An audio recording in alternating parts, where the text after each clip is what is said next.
नमस्कार दोस्तों, मैं रवि चौहान आपका स्वागत करता हूं। दोस्तों, आज हम लोग हाइट एंड डिस्टेंस के जो प्रीवियस वीडियो के क्वेश्चंस थे उनको ही कंटिन्यू कर रहे हैं।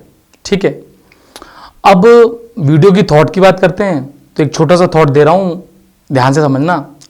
अवसर, चांसेस, अवसर मिलते नहीं हैं, आप उन्हें बनाते हैं। तो जिंदगी में जब भी कभी अवसर आपको लगा मिल रहा है तो वो आपकी एबिलिटी है कि आपने उसको क्रिएट किया है। अब उसको आपको किस तरीके से एग्जीक्यूट करना है, बस यही है। तो इस बात को ध्यान में रखते हैं और इस वीडियो को देखते हैं। तो क्वेश्चन है, वो क्वेश्चन क्या है यहां पर देखिए। An observer from the top of a light house, light house के टॉप पर, लाइट हाउस कहां था? सी में था। उसके टॉप पर जो 100 मीटर हाइट पर ये लाइट हाउस है, उसकी ये मैंने हाइट ले ली है 100 मीटर। ओके, ये ठीक है। अब यहां पर ये है सी लेवल से एंगल ऑफ डिप्रेशन दिए हुए हैं, selling directly towards it is changes from 30 to 60 degree.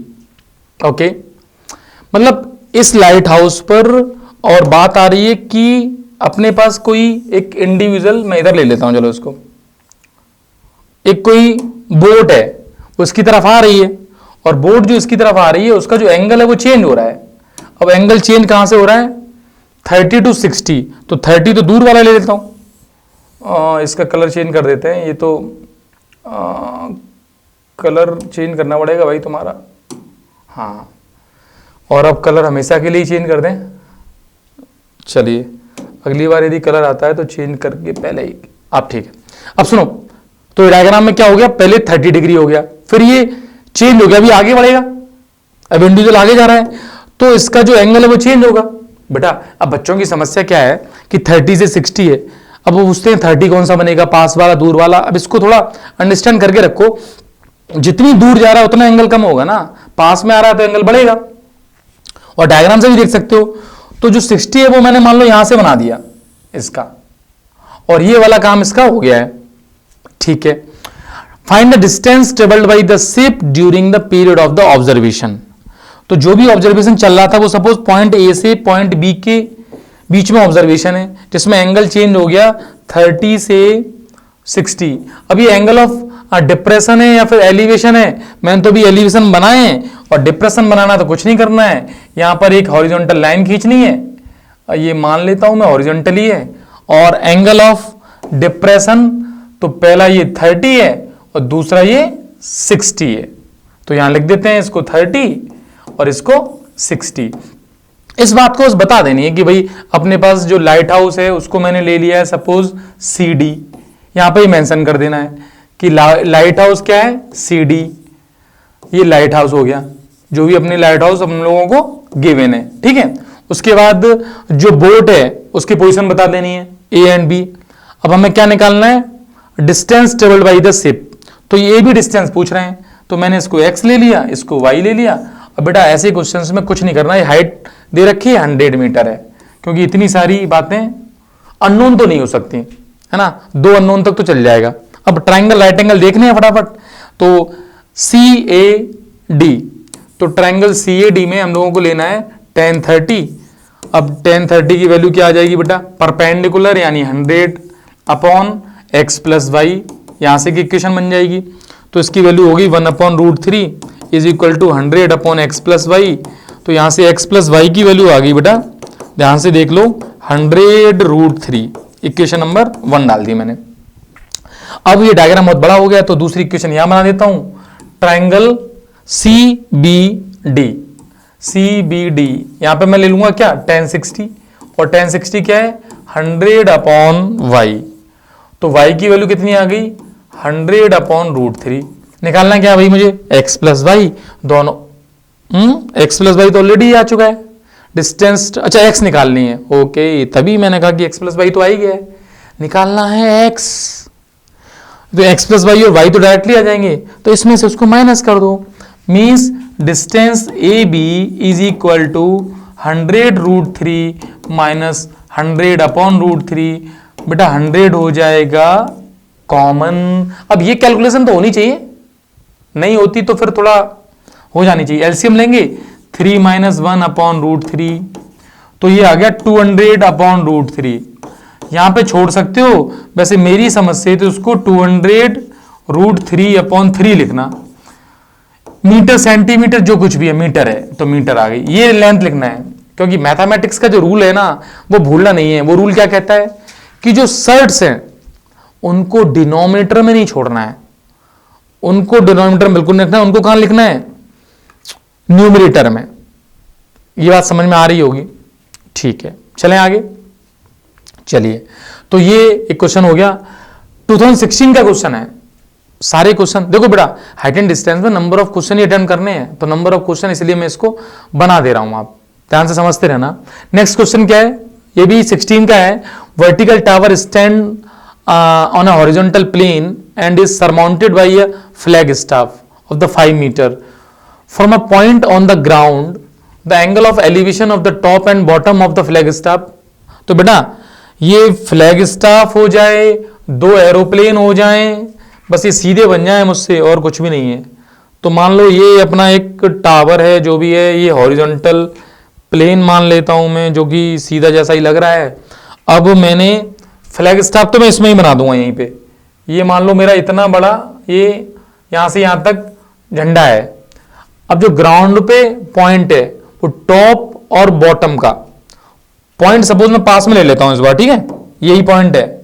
इसको देखना है, बॉटम को भी देख रहा है, डायग्राम थोड़ा सा चल जाएगा, ठीक है। अब यहीं से या यहां से ले लेता हूं फिलहाल, यहां से इसी पॉइंट को फिर देखना है, ठीक। अब एक एंगल कितना है, 60, एक 30। अब ऑब्वियस सी बात है कि छोटा वाला 30 बनेगा और बड़ा वाला 60 बनेगा। अब थोड़ा और ऊपर ले लेंगे, झंडे की ऊंचाई ज्यादा लेनी है, तब ये 60 आपको समझ में आ जाएगा, फिलहाल नहीं लग रहा होगा। तो बस find the height of the tower, tower की हाइट, यानी मैंने ए बी मान लिया टावर और बी सी मान लिया फ्लैग और ये पॉइंट मान लिया D, observation point. The distance of the point from the tower. बेटा अगेन बेसिक क्वेश्चन है, तुम देख लो, दो हवाइया जो ऊपर नीचे थे वो भी क्वेश्चन यही था। अब ट्रायंगल बस देख लो, इसमें लिख दो ए बी, क्या लिख दूंगा मैं, ए बी टावर है, TOWER, और बी सी क्या हो जाएगा, फ्लैग स्टाफ हो जाएगा। बेटा ये सब बातें जो हैं वो लिखना बहुत जरूरी है, और डी ऑब्जर्वेशन पॉइंट्स हो जाएगा। बस अब ट्रायंगल देख लो, ट्रायंगल AD एंड B। तो ट्रायंगल ADB में क्या आ जाएगा, tan 30। tan 30 की वैल्यू क्या होगी, परपेंडिकुलर यानी AB, इसको मैंने y मान लिया, सपोज इसको x मान लिया, और कुछ गिवन है, ये 5 मीटर गिवन है। ये सारी बातें डायग्राम में मेंशन करनी है। तो tan 30 की वैल्यू कितनी आ गई, y/x। तो यहां से इसकी वैल्यू रख देते हैं, 1/√3 इज इक्वल टू y/x। तो बेटा x की वैल्यू आ गई y√3, ठीक है। फिर मैं ट्रायंगल ले लेता हूं, कौन सा, ADC। इसमें मैंने क्या ले लिया, tan 60। tan 60 क्या हो जाएगा, 5 + y/x, और ये √3, तो √3x is equal to 5 + y। अब मुझसे पूछा क्या क्या जा रहा है वो देख लेता हूं। हाइट ऑफ द टावर यानी y बताना है और डिस्टेंस x, दोनों ही बताने हैं भाई, ठीक है। तो किसी की वैल्यू, x की वैल्यू y√3, तो √3 × y√3 is equal to 5 + y, means 3y is equal to 5 + y, means 2y is equal to 5, y is equal to 2.5 metre. तो y आ गई 2.5 मीटर, उसको यहां रख देंगे, तो x की वैल्यू आएगी 2.5 √3 मीटर। तो दोनों आंसर यही हैं। अगेन CBSE 2016 का बेसिक क्वेश्चन, ठीक है। क्वेश्चन को आप आराम से समझें, देखें, जो भी है इसका बेसिक उसको समझें। एक जैसे क्वेश्चन से बेटा, बस प्रैक्टिस के लिए मुझे नंबर ऑफ क्वेश्चन इंक्रीज करने पड़ रहे हैं। नेक्स्ट देखते हैं, from a point on the ground the angle of elevation of top of tower is observed to be 60 degree. Okay, from a point 40 metre vertically above the first point on the observation, the angle of elevation to top of the tower is 30 degree. अच्छा, तो भाई इसमें वो वाला case बन गया ये कि एक तो टावर है ना, एक टावर है, एक हॉरिजॉन्टल टावर फिर सीधा बनाना पड़ेगा, एक हॉरिजॉन्टल लाइन है, मान लो ये है, ये मुझे पता नहीं चल पाता सीधी सीधी कैसी है, चलो ऐसी मान लें सीधी, इसको शिफ्ट कर लेते हैं। अरे आ जाओ, शिफ्टिंग पे चले जाओ। देखो भाई, ये तो अब तुम लोगों को ही देखनी पड़ेगी, मुझसे तो गड़बड़ हो ही जाती है ये। अब मैं मान लेता हूँ भाई, जैसा मुझे दिखाई दे रहा है उसके अकॉर्डिंग ठीक है, थोड़ी बहुत अच्छी है। From a point on the ground the angle of elevation of top of a tower is observed to be 60 degree. Ground से एक टावर के टॉप का एंगल ऑफ एलिवेशन 60 डिग्री हो गया, बहुत बढ़िया, ऑलमोस्ट सही है। फिर from a point 40 metre vertically above the first point, पहले पॉइंट से 40 मीटर जाना है वर्टिकल ऊपर, यानी इस जगह से मुझे वर्टिकली ऊपर चलना है 40 मीटर ओनली। ओके, इस पॉइंट पे आ गए।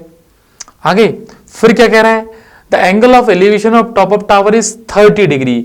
अब इस पॉइंट का ही एंगल ऑफ एलिवेशन चेंज हो गया, वो रह गया 30। तो यहां से एक नो, ये तो जा रहा है, इस जगह से एक हॉरिजॉन्टल लाइन खींचना और बनता है, वो मैंने खींच दी।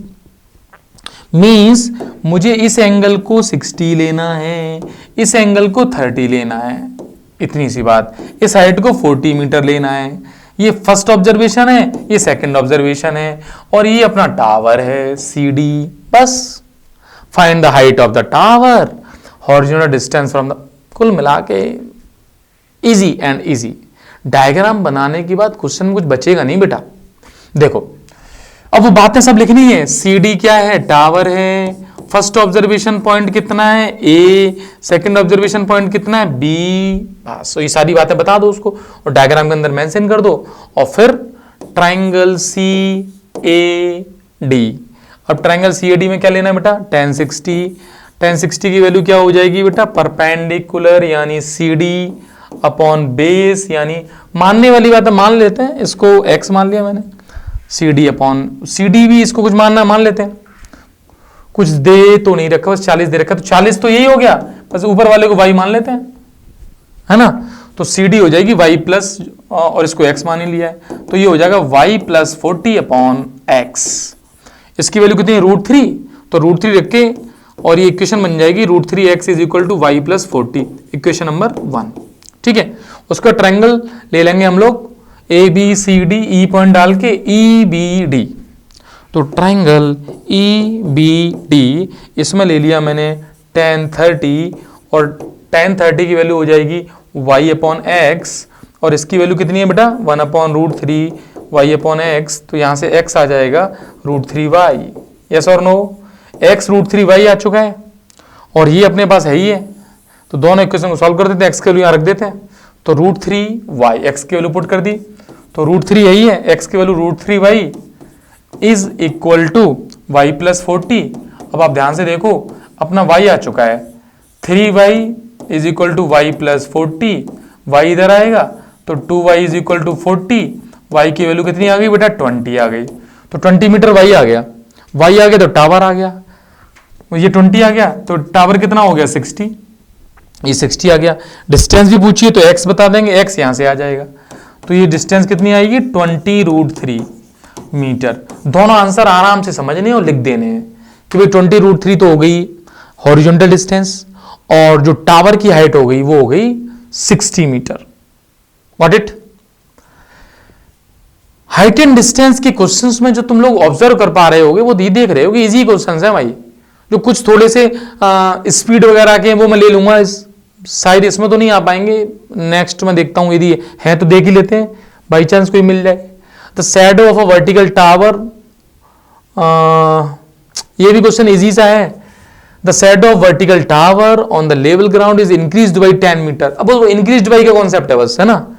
और जब altitude changes from this angle to this, actually इसको समझने वाली बात क्या है कि सपोज जैसे ये हॉरिजॉन्टल लाइन हो गई, मतलब ग्राउंड हो गया, ठीक है, यहां पर मान लो कोई वर्टिकल टावर हो गया, ठीक मान लेते हैं।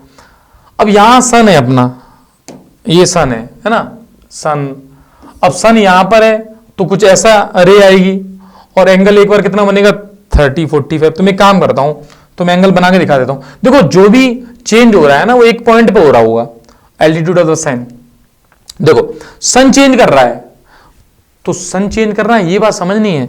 मतलब जैसे मैं कहूं कि यहां पर मैंने इसको और दिखाने के लिए तो मैं सन को भी ऐड कर दिया मैंने, देखो ये सन भी आ रहा है ना, यहां से रे आ रही है, तो ऐसे करके बनाएगी एंगल। अब इतनी देर में सन क्या हुआ, सन थोड़ा शिफ्ट कर गया, मींस सन ने शिफ्ट करते ही जो टावर की जो शैडो है उसमें चेंज हो रहा है, तो ऑब्वियसली सेम पॉइंट पे तो नहीं बन पाएगी, टावर की शैडो दूसरे पॉइंट पर बन पाएगी, क्योंकि सन पहुंच गया मान लो जैसे यहां पर, इस केस में सन को पहुंचाना, ये पता नहीं क्या पहुंच गया है, सन यहां पहुंच गया। अब सन यहां पहुंच गया तो मैं इस पॉइंट से देखता हूं और सन को मुझे देखना है, तो मान लो मैंने सन को मैं दिखा दूंगा यहां पर, ये देखो सन ऑलमोस्ट, अब जो टावर की शैडो इतनी सी पड़ रही है, तो बस इसी के लिए मैंने इस क्वेश्चन को रखा गया था कि टावर जो शैडो में चेंजेस आ रहा है वो कैसे देख पा रहे हैं हम लोग। तो ये टावर ले लिया ए बी हमने, ठीक, और एक बार ये सी और डी ले लिए। अब ये एंगल जो है वो कहां से कहां तक चेंज हो रहा है बेटा, 30 से 45। अब पूछ क्या रहा है भाई, find the height of the tower, tower की हाइट को एच मान लो तुरंत प्रभाव से, ये पूछा जा रहा है, और इंक्रीज्ड बाई 10 मीटर हो रहा है, तो पहले सीए थी शैडो 45 पे और 10 मीटर बढ़ गई, तो कुल मिला के इतनी डिस्टेंस 10 मीटर हो रही है, और इसको मैंने एक्स मान लिया। जितनी बातें मानी है उतनी लिख लेते हैं। ए बी क्या है, टावर है, सन के मूवमेंट से इसमें जो इफेक्ट आया है वो हमने नोट कर लिया है, और एसी कितनी है, एक्स है। बस थोड़ी सी लैंग्वेज दे देना यहां पर, और टावर की हाइट हमने कितनी मान रखी है, एच मान रखी है। अब ट्रायंगल दिखाई दे रहा है A C B, triangle A C B, triangle A C B में क्या लूंगा बेटा मैं, tan 45 जो पहले था, और 45 एंगल 1 होता है, इजी एंगल है, तो यहाँ पे h अपॉन एक्स बन जाएगा, तो h की वैल्यू x के इक्वल हो गई, तो एच एक्स डायग्राम से नहीं लग रहा लेकिन इक्वल है, चलेगा ना। फिर ट्रायंगल कौन सा लूंगा मैं, ए डी बी। अब ट्रायंगल ए डी बी, इसमें क्या ले लूंगा मैं, tan। बेटा वीडियो इसको तुम सिस्टम को पूरा समझना, आपको क्या करना है, वीडियो को पॉज करके जैसा समझ में आए, जो मैं बता रहा हूं उसको कूल होके समझना है, उसके बाद आप देखोगे कि हाइट एंड डिस्टेंस के क्वेश्चन टफ है ही नहीं। अब मैंने इसमें लिया 30 डिग्री, tan 30, अब परपेंडिकुलर यानी h अपॉन यहां पे आ जाएगा x प्लस 10, बस इस वैल्यू को रख देते हैं, तो tan 30 की value 1/√3 is equal to h upon x plus 10। अब यहां ध्यान से देखो, मुझे पहले h निकाल लेते हैं, तो x plus 10 is equal to आ जाएगा √3h, और इसमें h की वैल्यू रख दो, x की वैल्यू रख दो, एक ही बात है, तो मैंने h सपोज रख दिया, तो √3h minus h is equal to 10, तो ये h आ जाएगा 10 अपॉन √3 माइनस 1। बेटा यहां छोड़ना नहीं है कि 10 अपॉन √3 माइनस 1 छोड़ दो, अब क्या करेंगे इसको रेशनलाइज, तो √3 प्लस 1 से इंटू कर देंगे, तो उससे क्या होगा, 10 ऊपर आ जाएगा √3 प्लस 1, और नीचे ध्यान से देखो √3 माइनस 1 और √3 प्लस 1, तो 3 √3 का स्क्वायर 3 माइनस 1 2 बचेगा, तो 2 5 का कैंसिल हो जाएगा, मीन्स 5 टाइम्स √3 प्लस 1, ये आ गई इतनी मीटर क्या, h की वैल्यू, ये जो हाइट आ गई, h आ गई तो x भी आ गई। अब जो पूछा है वो बता दो, हाइट ऑफ टावर पूछिए वो तो आएगी भाई, यही छोड़ देना है, √3 की वैल्यू रखने के लिए मैंने मना ही किया हुआ है, अभी नहीं रखनी, क्वेश्चन में नहीं है तो नहीं रखनी, बात समझ में आ गई, ठीक है। नेक्स्ट क्वेश्चन देख ले क्या है। अब ये सोच सकता है कि टाइम वाला क्वेश्चन आ गया, बस इस क्वेश्चन को देखने के बाद तुम ये मान लेना कि कुछ अच्छे क्वेश्चन और यदि इस लिस्ट में मिल जाते हैं अच्छी बात है, नहीं मैं कोशिश तो करूंगा सारे क्वेश्चन कराने की, आप निश्चिंत रहें। A bird is sitting on the top of a 80 meter high tree, चिड़िया बैठी हुई है 80 मीटर ऊपर, फिर क्या कह रही है, from a point on the ground the angle of elevation of the bird is 45 degree, ground का कोई पॉइंट है उससे एलिवेशन एंगल देख लेंगे, the bird fly away, away यानी दूर की तरफ भाग रही है, in such a way that it remains at a constant height, एक कांस्टेंट हाइट पर रहती है, after 2 second the angle of elevation of the bird from the same point is 30 degree. अब सेम पॉइंट पर है और 30 डिग्री है, तो हम देख लेंगे किधर भाग रही है। ये ट्री हो गया जिसपे चिड़िया बैठी हुई है, मैंने मान लिया। अब वो क्या कह रही है, एक पॉइंट से उसका एंगल कितना चल रहा था, पहले 45 डिग्री, फिर 2 सेकंड बाद वो एंगल हो जाएगा 30। अब बताना, यदि मैं पॉइंट मैंने इधर लिया, अब देखना ये मैंने पॉइंट इधर ले लिया और चिड़िया ये क्या ले लिया मैंने, यहां ले लेता हूं, ये मैंने इधर लिया और ये एंगल 45 चल रहा है। अब चिड़िया इधर जाएगी उधर जाएगी, वैसे कह भी रहा है क्वेश्चन अवे, दूर भाग रही है, तो चिड़िया अबे भाग रही है। भाई साहब अबे भागेगी तभी तो एंगल कम होगा, क्योंकि दूर जा रही है, और चिड़िया सेम हाइट पे जा रही है, मतलब हाइट चेंज नहीं होनी। चिड़िया ऐसे भाग रही है इस तरफ, अब इसको भगा ही देते हैं, नहीं भाग पा रही, रुको, ये गई चिड़िया, मान लो ऐसे गई, इसको हॉरिजॉन्टली रहने देना भाई, मान लिया ये चिड़िया उस तरफ भाग गई, तो एंगल ऑफ जो एंगल बनेगा यहां से उसका, वो अब हो गया 30 डिग्री, यहां पहुंच गई, और ये काम हुआ सारा 2 सेकंड में। और इस केस में अभी जो 2 सेकंड में ये काम हो रहा है, उसकी जो हाइट है वो हाइट होगी वही है जो पहले थी, 80 मीटर थी, 80 मीटर ही है। इतना सब बस लिखना है, मींस पहले एंगल था 45, फिर एंगल हो गया 30, और 2 सेकंड में चिड़िया यहां से यहां तक पहुंच गई। तो ए पॉइंट ऑफ ऑब्जर्वेशन, BC जो पेड़ है उस पेड़ से चिड़िया भाग रही है, और 2 सेकंड में वहां पहुंच गई। बस ठीक है भाई साहब, कहां पहुंच गई? स्पीड पूछ रहे हैं। स्पीड क्या होती है? डिस्टेंस अपॉन टाइम, तो डिस्टेंस निकालनी है, ये B से लेके D तक की डिस्टेंस जो है वो निकालनी है।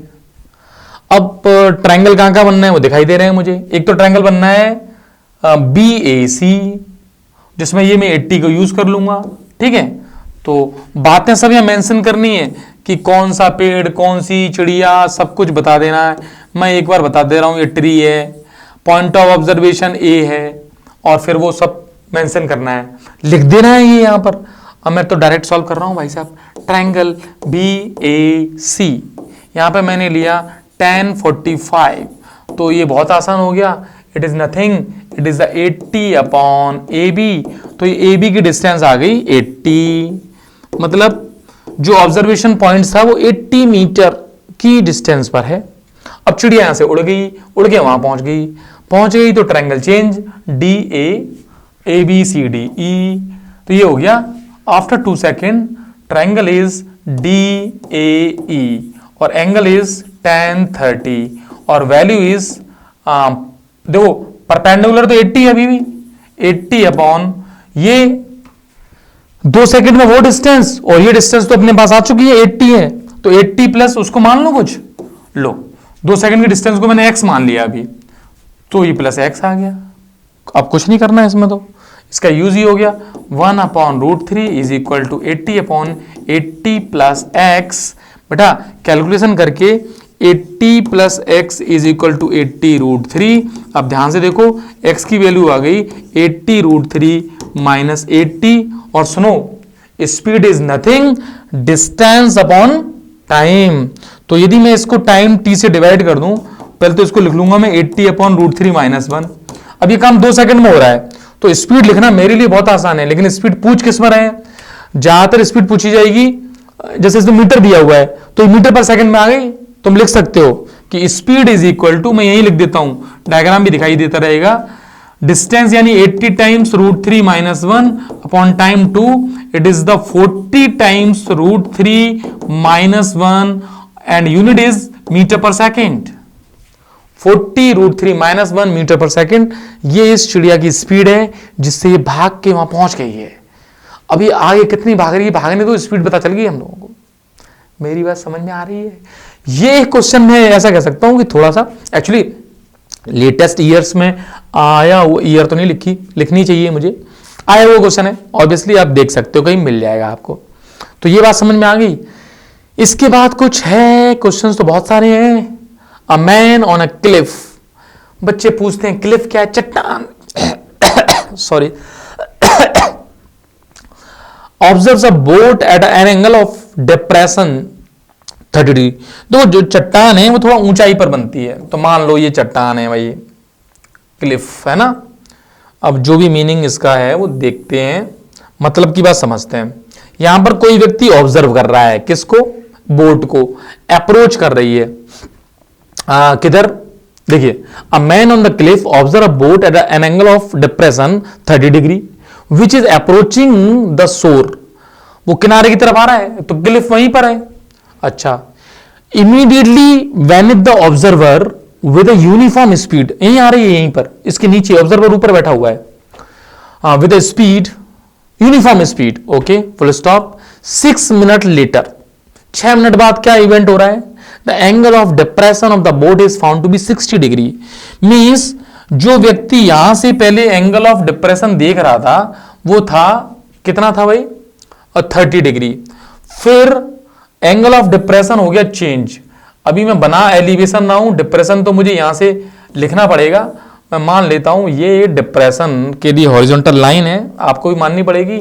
ये एंगल है अपना पहले 30 डिग्री और फिर ये हो गया कितना कितना कितना कितना कितना 60 डिग्री। और ये 60 डिग्री होने में इसने लिया 6 मिनट का टाइम लिया। ये बात समझ में आ गई। पहला पॉइंट ए है, फिर बी है और ये क्लिफ होगी सी डी। तो ये एंगल कहता है 30 डिग्री, ये एंगल कितना है 60 डिग्री। खत्म। अब क्या करना है, find the time taken by the boat from here to reach the shore. मतलब कहां से, फ्रॉम हियर। अब फ्रॉम हियर में 60 डिग्री से टाइम पूछ रहा है या फिर ए से पूछ रहा है, वो थोड़ा सोच लेते हैं।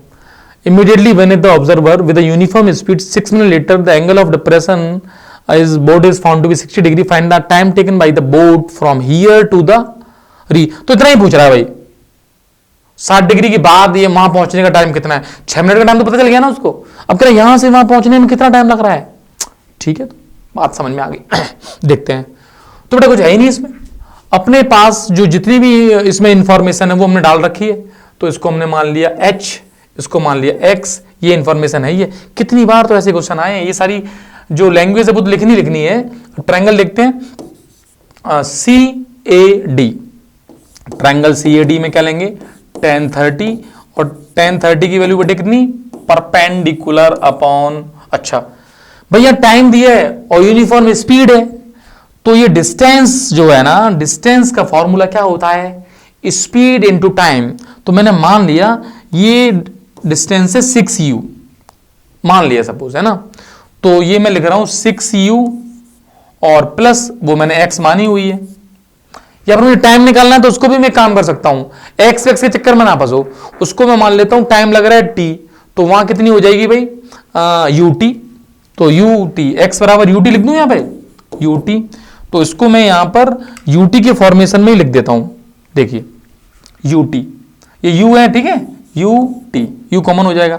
तो 1/√3 is equal to h upon, बच्चा u से परेशान ना हो, है ना, u को 4 भी ना समझे। राइटिंग ही ऐसा है मेरा, और t भी t है, ध्यान देना भाई। एक रिलेशन ये आ गया। फिर मैंने ध्यान से समझना, इस क्वेश्चन में ही दम है भाई साहब। CBD ले लिया ट्रायंगल CBD। अब CBD में क्या ले लिया मैंने, tan 60। अब tan 60 की वैल्यू क्या, अगेन h अपॉन कितना ut। यहां से इसकी वैल्यू जब √3 लिखूंगा तो ये कुछ रिलेशन मिल जाएगा मुझे, h is equal to √3 ut। ये रिलेशन ये मिल गया, सेकंड नंबर। अच्छा स्पीड मैंने u मान ली है क्योंकि उसमें दे रखा था कि यूनिफॉर्म स्पीड है, ये यूनिफॉर्म स्पीड है, तो वो मैंने कितनी मान ली, u। और यूनिट क्या मानी है फिलहाल मैंने, अब ये डिपेंड करता है, मैंने मीटर पर मिनट ही मानी है, तभी काम चलेगा, क्यों मीटर में आंसर आ जाएंगे। तो यूनिट मैं लिख देता हूं मीटर पर मिनट। तो ये मिनट मिनट, ये मैं ऐसे करता हूं, मीटर पर मिनट हो गई, ठीक है। अब मेरे पास दो इंफॉर्मेशन आ चुकी हैं, मुझे क्या निकालना है, टी निकालना है इन दोनों से। तो h की वैल्यू डाल देते हैं तो बस खत्म हो जाएगा हम। तो h की वैल्यू क्या हो गई, √3 ut upon u times 6 plus t। अब ध्यान से देखो, u से u कैंसिल हो गया, ये 1/√3 होगी। इसको सिंप्लीफाई करेंगे तो ये आ जाएगा 3t is equal to 6 plus t, 2t is equal to 6, और t की वैल्यू कितनी आ गई, 3 सेकेंड। मतलब यहां से वहां तक जाने में उसको टाइम लग रहा है सिर्फ 3 सेकेंड, यहां से यहां तक आने में 6 सेकेंड, और यहां से यहां तक जाने में 3 सेकेंड। बेटा यदि बेसिक कॉन्सेप्ट क्लियर है ना, तो क्वेश्चंस ऐसा हो ही नहीं सकता जो तुमसे ना हो और हम लोग उसको समझ ना पाए। बस आपका माइंड सेटअप सही चलना चाहिए। तो आज का ये सबसे अच्छा क्वेश्चन मान के चलो, आप ध्यान से देख लो, मैं हट जाता हूं, इसका स्क्रीनशॉट जो कुछ भी आप जैसे भी नोटेड डाउन क्या करना है वो करके देख लो। आगे भी क्वेश्चंस हैं, आगे भी क्वेश्चंस हैं। ओह नो, इसके बाद नहीं है, तो ये इस क्वेश्चन को सॉल्व कर लेते हैं, ठीक है।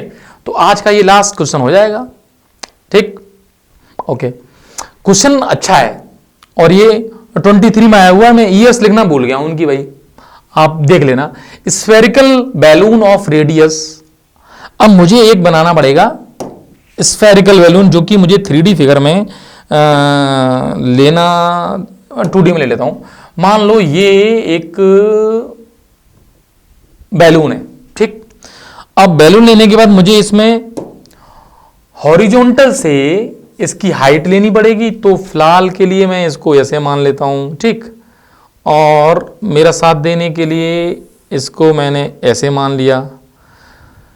Spherical balloon of radius, radius given होनी चाहिए, of radius r subtend an angle, कोई भी रेडियस है पर्टिकुलर, ठीक है, subtend an angle 60 degree at the, पूरा जो बैलून है वो एंगल बना रहा है उसकी आंख पर।